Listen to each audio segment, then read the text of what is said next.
kinds of things do you work on today? Thursdays for us is situational work, and just trying to cover all different scenarios that come up in the game, and really just reiterate our game plan that we've put in on Monday, Tuesday, and Wednesday practice, and then just try to touch base as coaches, evaluating the tape on those 3 days, and then trying to figure out what we really need to emphasize, what part they got down. But it's a lot of situational work, both offensively, defensively, and then especially for Coach Oz and special teams. The way you do that, structure that, and ramp it up tomorrow heading into the game.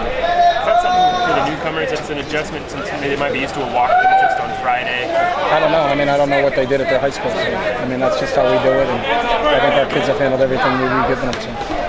When you have an extra day of work like you did this week, do you go over more things, or is it simply a matter of repping the same things over and over? The same thing. I think that's it. It's not smart. We got an extra day, let's put more in. It's what's our game plan, how we're going to execute it, and let's just take the extra day to make sure that we've prepared it and polished it the right way. Brian acknowledged yesterday that there were people back home telling him he should transfer. In your mind, what are the pros of him staying, of him not transferring? For him, not for the team, for him personally. For him? It's a great opportunity to be an integral member of this football team. Do you think it's the right decision for him to stay? That's his decision. I don't weigh in on all that. Whenever any of our kids make decisions on what they're doing, kids are going to the NFL draft, kids aren't going to the NFL draft, kids want to look at transferring, kids don't want to look at transferring. We present all the information we have available, and then they make the decision. What kind of things did you tell him? I didn't tell him anything. In my meetings with him, and I did tell him, I shouldn't say it that way, what I did tell him was my meeting with him and my meeting with all my players are between me and my players. And if I wanted to, and I think Brian had a great quote, to have all you guys understand it, then we'd have a press conference, you can watch it. But this ain't hard knocks, and we ain't ever going to have hard knocks. So I also know if it's not done that way, I don't think any player would ever come into my office. If I run out of my office and say, hey, I got to have a press conference now and tell you what I just said with this kid, it don't work that way. It's never going to work that way. So it would be nice if you guys didn't ask that question again, because we're never going to talk about that. That's a player-coach relationship. Every coach and every player on this team has a relationship where they can go in and close the door and talk about things. And that's what I respect out of Brian. I think that's what Brian respects out of us. I don't think we've talked about the kicker since the depth chart was released last week. Beard earning that place kicking job, it looks like, and Maldonado, the kickoff to that point. How did they settle into those roles?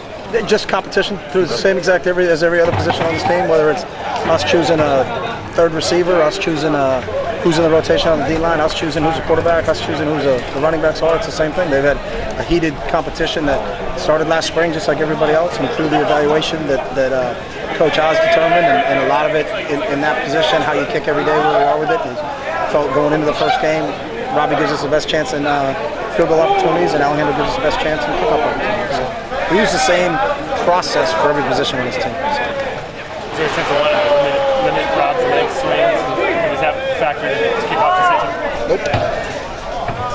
Any other changes? It's been almost a week now since that 2 deep was released publicly. Any other anticipated changes before Saturday? Saturday night.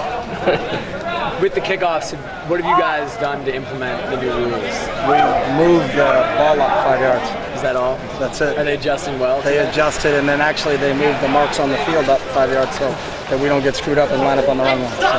Have you noticed any difference when you've been running through the kickoffs? Yeah, the ball goes 5 yards further when you kick it. Is that resulting in more touchbacks, more touchbacks? I'm not the official in practice. Again, show up Saturday night, you'll see what we're going to do. Level of anticipation for you in the first game, bring just a lot of excitement to get going? Yeah, I think everybody wants to play a game. It's a good group that compare very well, and we're excited about the opportunity. But we also know, it's not that, hey, we want to play a game right now. We got a whole nother day, whole nother meetings this afternoon, meetings tomorrow morning. We'll get a chance to get to the team hotel and get through that structure. Some kids haven't been through that. But we still need a whole all day today, all day tomorrow, and then Saturday to get this thing straightened out. So. We've talked about kind of unknowns about facing Arkansas State.